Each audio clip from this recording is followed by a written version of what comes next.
ఇంద్రవెల్లి పోరాటానికి సరిగ్గా నేటితో 43 ఏళ్ళు నిండుతా ఉన్నది. 43 ఏళ్ల క్రితం తమ హక్కుల కోసం గలమెత్తిన ఆదివాసీ సమాజం నేటికి అవే హక్కుల కోసం అడుగుతూ ఉన్నాయి. అదే హక్కులు డిమాండ్గానే ఉన్నాయి. ఆ హక్కులు నేటికి కూడా సాకారం కావడం లేదు. ఇది పాలక వర్గాల వైఫల్యం.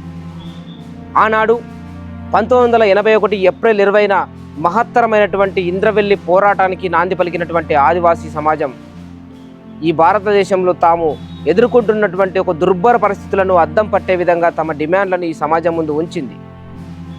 ఈ సభకు చీమల దండులా కదిలినటువంటి ఆదివాసీ సమాజాన్ని నిలువరించడమే కాకుండా పిట్టలను కాల్చినట్లు కాల్చి అనేక మందిని చంపడం జరిగింది. ఈ స్మృతులను గుర్తు చేసుకోవడం కూడా నేరంగా భావిస్తున్న ప్రభుత్వం అనేక ఆంక్షలు ఇవాళ ఆ స్తూపం చుట్టూ పెట్టి ఆదివాసీ సమాజాన్ని మరింత భయభ్రాంతులకు గురి చేస్తున్నటువంటి సందర్భం నేటికి కొనసాగుతూనే ఉన్నది. కనుక ఆదివాసీ అడవిపై హక్కు ఆదివాసులకు ఉండాలనేటువంటి రాజ్యాంగం కల్పించిన 170 చట్టం, 5th షెడ్యూల్, అలానే పేసా చట్టాలు ఇవాళకి కూడా అమల్లోకి రావడం లేదు. ఆ హక్కుల సాధన కోసం నేటికి ఆదివాసీ సమాజం కదులుతూనే ఉంది, రగులుతూనే ఉన్నది.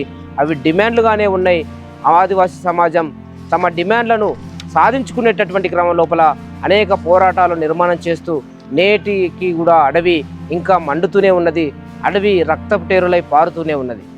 ఈ క్రమం లోపల నాడు 1981 ఏప్రిల్ 20న జరిగినటువంటి ఇంద్రవెల్లి పోరాటం, ఇంద్రవెల్లి సభ ఏ డిమాండ్ల ప్రాతిపదికన జరిగింది, అలానే ఈ సభకు వస్తున్న ప్రజలపై పోలీసులు కాల్పులు ఎందుకు జరపాల్సి వచ్చిందనే విషయాన్ని ఒకసారి మనం పరిశీలిస్తే, తరతరాలుగా ఆదిలాబాద్ జిల్లా అడవుల్లో పోడు వ్యవసాయం చేసుకుంటూ జీవిస్తున్న గిరిజనుల భూములను మైదాన ప్రాంతాల నుంచి వచ్చిన దొరలు, షావుకారులు ఆక్రమించడంతో గిరిజనులకు భూస్వాములకు మధ్య ఘర్షణ ప్రారంభమైంది. గిరిజనుల భూములను గిరిజనేతరులు కొనడానికి కానీ ఆక్రమించడానికి కానీ వీల్లేదని చేసిన ప్రభుత్వ శాసనాలు గాలికి కొట్టుకుపోయాయి. 170, పేసా, 5th షెడ్యూల్ గిరిజనుల ప్రయోజనాల పరిరక్షణకు చేసిన చట్టాలన్నీ బుట్టదాఖలు చేశారు. అడవి సంపదను గిరిజనుల నుంచి కొనడానికి ప్రభుత్వం ఏర్పాటు చేసిన గిరిజన సహకార సంఘాలు, గిరిజనాభివృద్ధి ఏజెన్సీలు దోపిడీకి మారుపేర్లయ్యాయి. గిరిజనుల మీద పోలీసుల దమననీతి పెరిగింది. దీంతో గిరిజనులు భూస్వాములకు, ఫారెస్ట్ అధికారులకు, పోలీసులకు వ్యతిరేకంగా తిరగబడవలసి వచ్చింది. ఇట్లాంటి తిరుగుబాట్లన్నింటినీ ప్రభుత్వం గిరిజనులకు, గిరిజనేతరులకు మధ్య జరిగిన ఘర్షణలుగా వక్రీకరించింది. ఇట్లా తమ న్యాయమైన హక్కుల కోసం, తమ మనుగడ కోసం గిరిజనులు చేస్తున్న పోరాటాలను గిరిజన రైతు కూలీ సంఘం నాయకత్వాన గిరిజనులు ప్రభుత్వ వ్యతిరేక పోరాటాన్ని తీవ్రతరం చేశారు. భూస్వాములు అక్రమంగా ఆక్రమించుకొని ఉన్న తమ భూములను గిరిజనులు స్వాధీనం చేసుకున్నారు. ఇట్లా దొరల, షావుకారుల బంధనాల నుంచి 1000 ఎకరాల భూమి విముక్తమయ్యింది. తమ భూములను గుంజుకొని ఫారెస్ట్ అధికారులు వేసిన ప్లాంటేషన్లను నరికి భూములను దున్నుకున్నారు. ఈ పోరాట ఫలితాలను సమీక్షించుకోవడానికి గిరిజన రైతు కూలీ సంఘం ఆదిలాబాద్ జిల్లా ఉట్నూరు తాలూకా ఇంద్రవెల్లి గ్రామంలో గిరిజన రైతు కూలీ మహాసభను జరపాలని నిర్ణయించింది. 1981 ఏప్రిల్ 20వ తేదీ సాయంకాలం 4 గంటలకు గిరిజన ప్రదర్శన, 6 గంటలకు బహిరంగ సభ ఉంటాయని ఆదిలాబాద్ జిల్లా అంతటా గోండు, కోలం, తెలుగు భాషల్లో పోస్టర్లు పడ్డాయి, కరపత్రాలు పంచబడ్డాయి. ఈ ప్రదర్శనకు 30,000 మంది పైగా గిరిజనులు హాజరవుతారని అంచనా వేయబడింది. ప్రభుత్వ యంత్రాంగం ఈ సభను భగ్నం చేయదలిచింది. గిరిజనేతర రైతు సంరక్షణ సంఘం సభ కూడా ఆనాడే ఉండడం వల్ల ఇంద్రవెల్లిలో గొడవ జరుగుతుందనే అనుమానంతో 144 సెక్షన్ పెడుతున్నామని ప్రభుత్వం ప్రకటించింది. కానీ నిజానికి అలాంటి సంఘమేదీ లేదు. ఇంద్రవెల్లిలో ఆనాడు సభ నిర్వహించడమే లేదు. ఏప్రిల్ 18 నాటికి జిల్లా పోలీసు యంత్రాంగం అంతా ఇంద్రవెల్లి చేరుకుంది. ఏప్రిల్ 19, 20 తేదీలు 2 రోజులు ఇంద్రవెల్లిలో అప్రకటిత కర్ఫ్యూ అమల్లో ఉన్నది. 20వ తేదీ ఉదయం నుంచి మహాసభకు తరలి వస్తున్న జనాన్ని ఇంద్రవెల్లికి 8 కిలోమీటర్ల అవతల నుంచే తరిమి కొట్టడం ప్రారంభించారు. అట్లా ఆనాడంతా ఇంద్రవెల్లిలోకి ఎవరినీ ప్రవేశించనివ్వలేదు. లాఠీ చార్జీలు, బాష్పవాయు ప్రయోగాలు ఆనాడంతా గిరిజన ప్రజానికాన్ని ఇంద్రవెల్లి రాకుండా అడ్డుకున్నాయి. సాయంత్రం 5 గంటలకు ఇంద్రవెల్లి మహాసభకు వస్తున్న జనం మీద పోలీసులు ఏ హెచ్చరికలు లేకుండా కాల్పులు సాగించారు. ఎన్ని రౌండ్ల కాల్పులు జరిగాయో లెక్క లేదు. ఎన్ని వందల మంది గాయపడ్డారో లెక్కలేదు. దాదాపు 100 మంది గాయపడ్డారని, 50 మంది మరణించారని తెలుస్తున్నది. మరణించిన తమ కుటుంబ సభ్యుల కోసం ఏడిస్తే గుర్తుపడతారని ఎంతోమంది దుఃఖాన్ని లోపల దిగమింగారని ఒక పత్రిక రాసింది.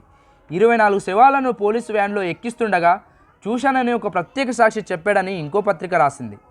మృతుల శవాలను సాంప్రదాయం ప్రకారం పాతిపెట్టవలసి ఉండగా పాతిపెడితే మళ్ళీ ఎన్నాడైనా విచారణలో తవ్వి తీస్తారనే భయంతో, సంఖ్యను మరుగుపరిచే ఉద్దేశంతో కలెక్టర్ శవాలను దహనం చేయించాడనే ఆరోపణలు ఉన్నాయి. ఆనాడు రైతు కూలీ మహాసభ తలపెట్టినటువంటి ఈ సభ ఆనాటి అమరులైనటువంటి ఆదివాసులను స్మరించుకోవడం కోసం ఏర్పాటు చేసినటువంటి 120 అడుగుల ఎత్తైన స్తూపాన్ని ఆనాటి ప్రభుత్వం డైనామెట్లు పెట్టి కూల్చివేసినప్పటికీ పెద్ద ఎత్తున ఆగ్రహ జ్వాలలు చవిచూడాల్సి వచ్చింది. నిరసనలకు తలొగ్గినటువంటి ప్రభుత్వం తిరిగి ప్రభుత్వం చేత స్తూపాన్ని కట్టించుకునేటటువంటి ఒక పెద్ద ఎత్తున ఉద్యమాన్ని నిర్మాణం చేసినటువంటి ఆనాటి సమాజం మొత్తం తెలంగాణలోనే ప్రభుత్వ ఖర్చులతో స్తూపం నిర్మాణం చేసినటువంటి ఏకైక స్తూపం ఇంద్రవెల్లి స్తూపం. ఆ స్తూపాన్ని కూల్చివేసిన తర్వాత స్వయంగా ప్రభుత్వ ఖజానాతోనే ఆ స్తూపాన్ని నిర్మాణం చేసి తిరిగి ఆదివాసీ సమాజానికి అందించేటటువంటి క్రమం లోపల ప్రభుత్వాలు తమ స్మృతులను తమ కుటుంబ సభ్యులను స్మరించుకోవడానికి కూడా అనేకమైనటువంటి ఆంక్షలు కూడా ఎదుర్కొనేటటువంటి పరిస్థితి రావడం ఒక దౌర్భాగ్యమైన స్థితి. ఆనాటి ఆంధ్రప్రదేశ్ అయినా ఈనాడు తెలంగాణ అయినా పాలకుల హృదయాల లోపల పాలకుల మనసుల లోపల ఈనాటికి కూడా ఆదివాసులు అమరవీరులకు గుర్తించడం లోపల ప్రభుత్వాలు వైఫల్యం చెందుతూనే వస్తున్నాయి.